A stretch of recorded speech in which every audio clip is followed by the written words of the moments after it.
here in the United States, COVID-19 has finally struck its least surprising victim yet. The coronavirus has again hit President Trump's inner circle. This time, it's his personal attorney, Rudy Giuliani, who was admitted yesterday to Georgetown University Medical Center in Washington. Rudy Giuliani appeared on television Sunday morning, claiming President Trump's fight to overturn the election results was making progress. Just hours later, the president revealed that Giuliani tested positive for COVID-19. He spoke in Arizona, Georgia, and Michigan, often without covering his face. I don't want you to do this if you feel uncomfortable, but would you be comfortable taking your mask off so that people could hear you more clearly? Can you hear me now? Man, that woman did not want to take off her mask. Did you see her?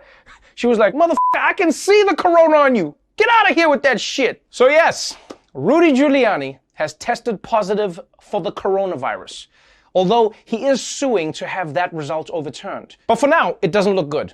And the truth is that Rudy has only got himself to blame for this. I mean, this dude was going all over the country, refusing to wear a mask. What do you expect? If I go around licking car windshields, I can't be shocked if I get bird flu. Or if I go around drinking at bars until 3 a.m., I can't be surprised when I go home with your mama. Oh! And as much as you might have some schadenfreude about this thing, Rudy Giuliani testing positive for COVID-19 is a terrifying new development. Because you realize up until now, we didn't even think that dead guys could get corona. But look, we all wish Rudy Giuliani a speedy recovery. I want him to get back to the days when his hair was melting off of his head. Nobody wants to make jokes about Rudy having a deadly disease. What we want is to make jokes about how Rudy farted on camera at an election hearing. Like full-on trumpet blast. This happened in Michigan on Wednesday, and I'm pretty sure that you will hear it, but you will definitely know it the moment when it happens by watching the face of the woman sitting next to him. I'm just hoping to get an answer to the other questions about Mr. Barr and others who have disproven a lot of. Well, I gave you the answer. Point of order. The answer that I gave you is they didn't bother to interview a single witness. Just like you, they don't want to know the truth. Well, you probably know the truth. I'm worried about their not wanting to know the truth. Oh man, the look that she gave him. You know that look she gave him, like, I knew I should have worn a face mask around you, you smelly bitch. And it was so loud. It sounded like his butt was demanding a recount of his lunch. Although to be fair, that fart is no worse than any of the other legal arguments Trump's campaign has made so far. In fact, it's entirely possible that that fart was part of Rudy's legal strategy. You know, everyone in the room is going to be like, oh God, all right, fine, yeah, just Trump is president forever, just don't do that again, please. Trump is president forever. And before you say, no, Trevor, it's never good to fart during a dramatic hearing, let me remind you that it works in all the best courtroom dramas. You want answers! I want the truth! You can't handle the truth!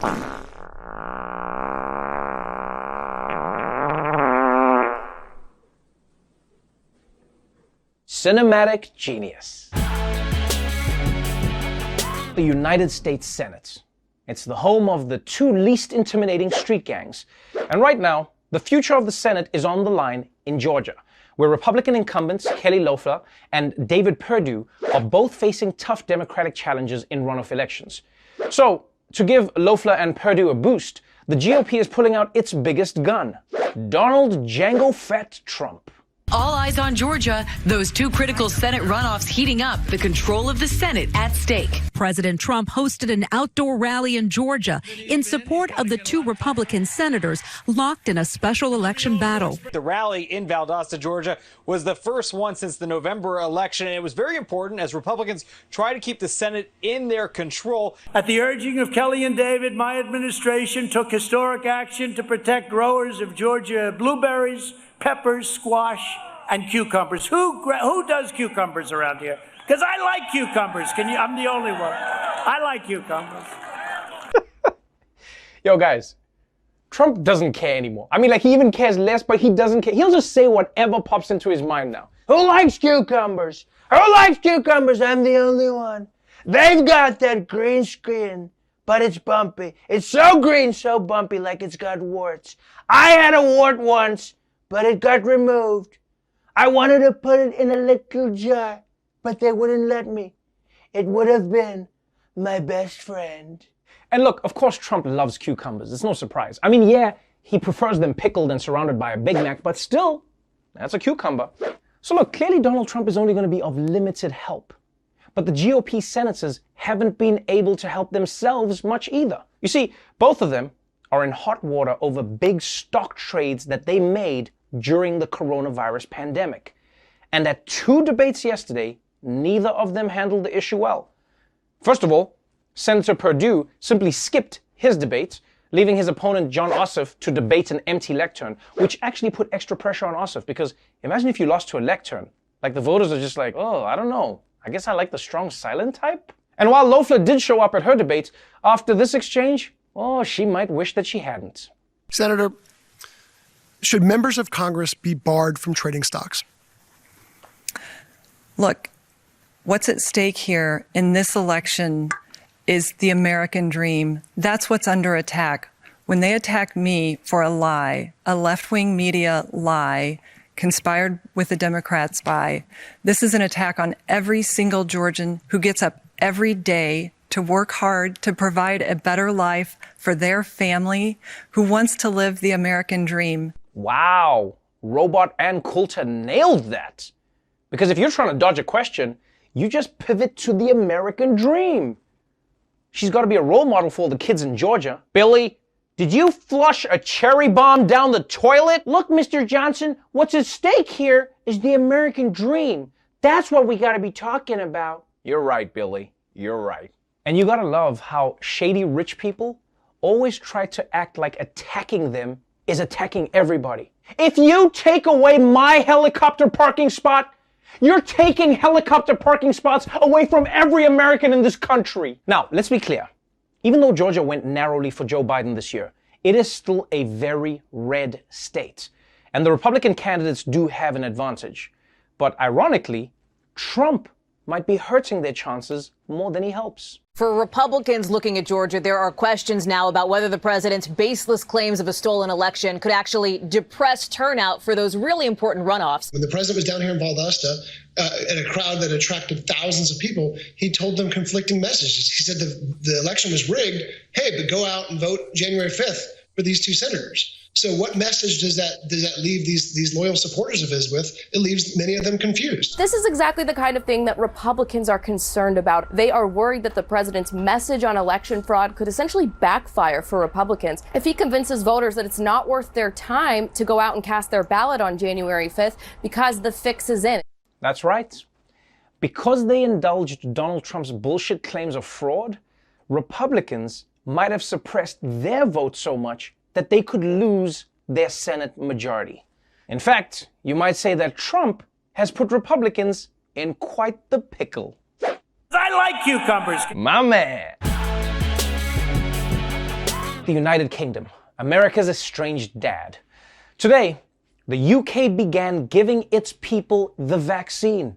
Yeah, officially, starting with a 90-year-old woman, which is great for her. Although on the other hand, she's the only person in the whole country who's now safe to go out. So she's just gonna be out hitting the club like, woo, where are all my party girls at? Seriously, where's everybody? Meanwhile, in the United States, it might take a little longer for everyone to get vaccinated because somebody, and I'm not saying which president, well, he done f***ed up. With cases of COVID surging across the country, we're learning millions of Americans may now have to wait months longer to receive a vaccine because the U.S. opted to get fewer doses from Pfizer than it could have. The U.S. bought enough to vaccinate 50 million Americans. By contrast, the European Union bought enough for 100 million people with an option to buy more. Now, ABC News confirms the New York Times report that over the summer, Pfizer offered to sell the U.S. government additional doses, but the Trump administration turned them down. Now, Pfizer says it might not be able to get the U.S. more doses until June of 2021. Woo! That's the art of the deal right there, baby. Pfizer thought that they could pull a fast one on Trump by offering to sell him life-saving vaccines, but my man Trump was like, no deal. So now Europe is stuck with all those vaccines, and that means more corona for everyone here in America, baby. Wait, seriously though, this may seem like it was a dumb decision by Trump, But if you take a moment to think about it, you'll realize that it was a really fucking dumb decision by Trump. And let's be very clear about something. Even with the vaccine, social distancing and wearing masks is still extremely important. And that's why people need to keep following public health guidelines. And I know a lot of Americans are like, all these rules are government oppression. They're taking away our freedom. It is my right to go to Walmart without a mask and to legally marry my gun. My gun's name is Mark. That's right, my gun and I are gay. Did I challenge your stereotypes? But I gotta tell you this. If Americans think that the rules in this country are too strict, Americans need to see how social distancing is being enforced in some other countries around the globe. For example, if you're upset because, people give you dirty looks when you go outside without a mask, imagine if instead of that, the police pulled up in their cars and then roasted you over the PA system. Because that's what's going on in South Africa, where videos like this one are going viral.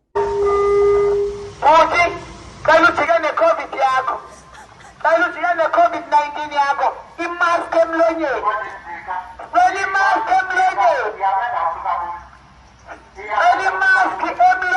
emntwini usuka njani eshop unganxibanga mask uyanjani eshop usuke kwakho unganxibanga mask.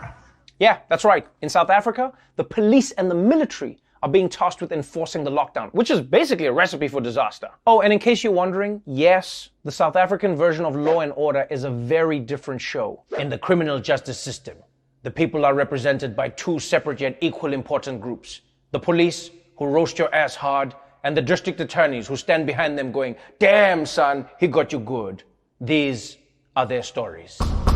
Here's an interesting fact. That cop is also South Africa's top hostage negotiator. Hey, why are you kidnapping that guy? Let him go. What would your mother say about you, Look at you with that funny haircut. Look like you f***ed a lawnmower, Then you lost, Let's go home. But as harsh as South Africa's mask justice might seem, what they do in Rwanda can be even worse. Rwandans breaking curfew or not wearing masks are being sent to stadiums for hours-long overnight lectures about the dangers of the virus. I was in the shop I work in. My mask was on my chin. Then the police found me in my shop and said, "You're not wearing your mask right." Then I got in the car and they told me they were taking me to a place to teach me to wear a mask. Man, that is intense. Rwandans are being forced to attend night school if they broke some COVID rules. Imagine that. If you don't like watching Dr. Fauci come on TV and ask you to wear a mask for 30 seconds, if you lived in Rwanda, you'd be forced to listen to Dr. Fauci all night in a cold stadium. The only way that could be more boring is if there was also a baseball game going on at the same time. Although, one benefit of teaching about COVID rules in a sports stadium is that you can use the kiss cam to test how much everyone has learned. Joseph, you and Keza are on the kiss cam. Why don't you kiss? No, you shouldn't have kissed. It was a trap. You must come back tomorrow night, By the way, I love how that guy pulled down his mask to show how he broke the rules by pulling down his mask. It's a good thing he wasn't arrested for public indecency. I was arrested for exposing myself like this. And everyone was so upset, just like everyone is right now. And finally, to any American who's upset because they can't go to the gym to work out during COVID, imagine if, instead of that, you were forced to work out in front of all your neighbors. Like many countries battling the coronavirus pandemic, India is in lockdown. The police here have resorted to physical punishments for those who breach it. At one point, police are seen ordering locals to do squats. Some were made to do press-ups at the side of the street. Pune police on April 21st asked the lockdown violators to do sit-ups as punishment. God damn, guys. That is humiliating and unnecessary. I mean, what happened to just shouting at people to wear a mask? Forced exercise is so extreme. And let me tell you something now. I would rather staple a mask onto my face than have to exercise in public. That's like all your grade school nightmares coming back to life. You couldn't be bothered to wear a mask, and now all your friends know you can't do 5 push-ups? On the other hand, it's a good alternative for people who can't afford a gym membership. Just pull your mask down, and the next thing you know, you got a personal trainer. In fact, if they keep this up, people from all over the world are going to be flying to India just to take advantage of this policy. Oh my God, Deborah, you look amazing. What are you doing? Let's just say I ignored a few rules in India. What? What does that even mean? Donald J. Trump, President of the United States and man who's in a bar fight with reality. Ever since he lost the election, his people have been going through every court in the country trying to find a judge who will help him unlose the election. But yesterday, he might have hit a dead end. The Supreme Court has now shot down an effort by President Trump's allies in Pennsylvania in that overall effort to try to overturn the election. Terry, the U.S. Supreme Court seemed to send a very strong signal late today with very few words. They sure did. This was brutal, David. No question about it. It took the Supreme Court just 34 minutes between the time that President Trump's allies in Pennsylvania filed their brief in this case and a one-sentence order from the Supreme Court rejecting that entire case. No reasoning, just no, get out of here. And there were no recorded dissents by any of the justices, including Amy Coney Barrett and Neil Gorsuch and Brett Kavanaugh, all of whom were appointed by President Trump. It came in a single sentence, and we quote, "The application for injunctive relief presented to Justice Alito and by him referred to the court is denied." Oof. Man, Trump is taking L's, people. Not only did they shut this case down, but they shut it down in just 34 minutes. They didn't even pretend that they were going to consider it. This is like asking somebody out, and they just shut you down immediately. Hey, would you like to go out with me? And Trump must be especially butthurt that the justices he appointed didn't do anything about this. Because in his mind, he thinks that they owe him big time. He's probably like, what the hell, Brett? I stuck with you when everyone said you were a creepy drunk, but now you won't let me be president just because I didn't get enough votes. All of a sudden, now you know the meaning of the word no, Brett? Huh? I hate all of you. Neil, Brett, and you hurt me most of all, Amy Coney Island. But here's the truth, man. You can't blame the Supreme Court for not wanting to get involved in Trump's case. Because we all have that one friend that when you see them crying, you think, you know what, I'm just going to keep walking because if I try help, it's going to become a whole thing. So this looks like it could be the end for Trump's legal efforts because he can't appeal a higher court than the Supreme Court.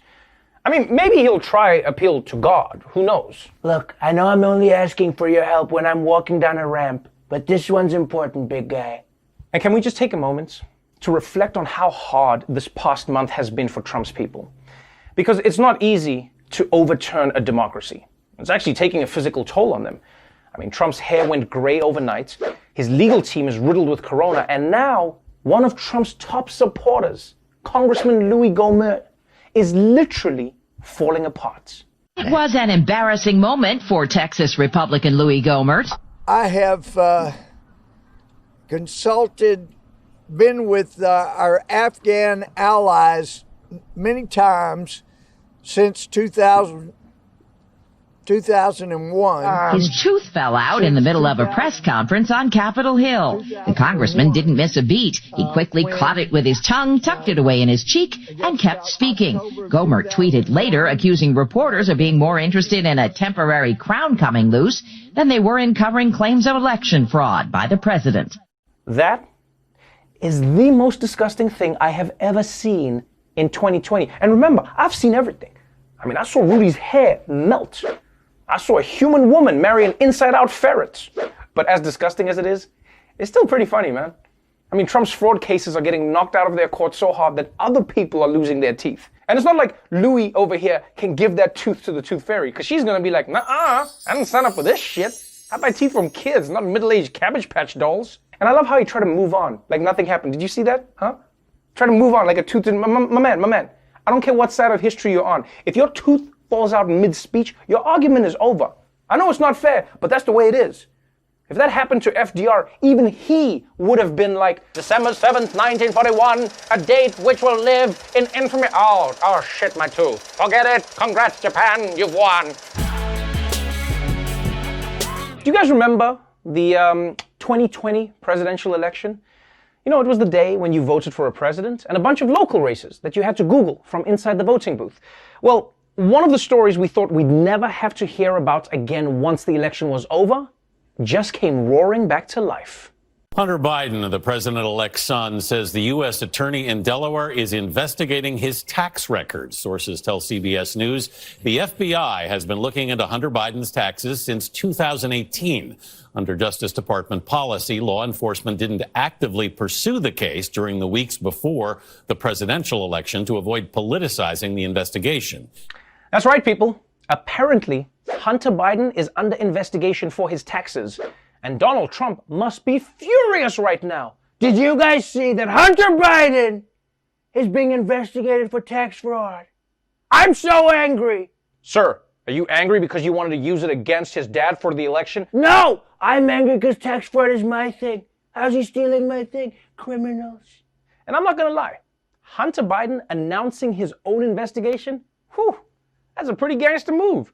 I mean, usually you see pictures of people covering their faces when they run into court. You know, they're trying to hide that there's an investigation, but Hunter's like a guy coming home late at night like, babe, you're going to want to go through my phone. Honestly, I think that in the end, this kind of scandal will be good for America. Because we just spent 4 years with scandals 24/7. We can't just go down to 0 scandals cold turkey. And Biden's family is going to help us taper it down. Like right now, Hunter has a tax thing. You know, but it's just a tax scandal. Maybe next year, Joe Biden asks the Ukrainian president for something inappropriate, but it's just the answers to a crossword puzzle. Just ease us off. Ease us off. Right now, we're addicted to scandals. Now, look, we don't really know what, if anything, this Hunter Biden story will lead to. But if he has done anything wrong, my advice would be to ask President Trump for a pardon before he leaves.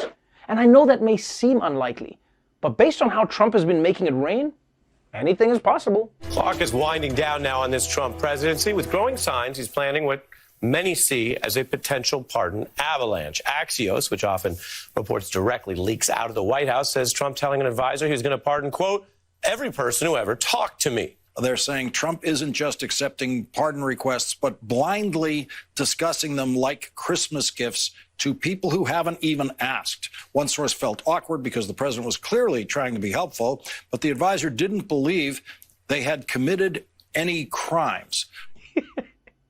I'm sorry, guys. I'm sorry. I just love this story. Because the way the story is reported, it makes it sound like Trump is just whistling down the hallway like, I pardon you. I pardon you. Morning, Stephen. You're pardoned. Hello, break room donut. You're pardoned, but I'm still gonna eat you. Yum, yum, yum, yum. Pardon donut in my belly. But yeah, that's right. Apparently, Trump is saying he's gonna pardon every person he's ever spoken to. Which, first of all, is too bad for Eric. And second, of course Trump is gonna give out pardons as Christmas gifts. He doesn't have to spend any money on them. But what I do love is that some of his advisors are trying to avoid getting pardons. Because get this, they know that a pardon would make them look bad.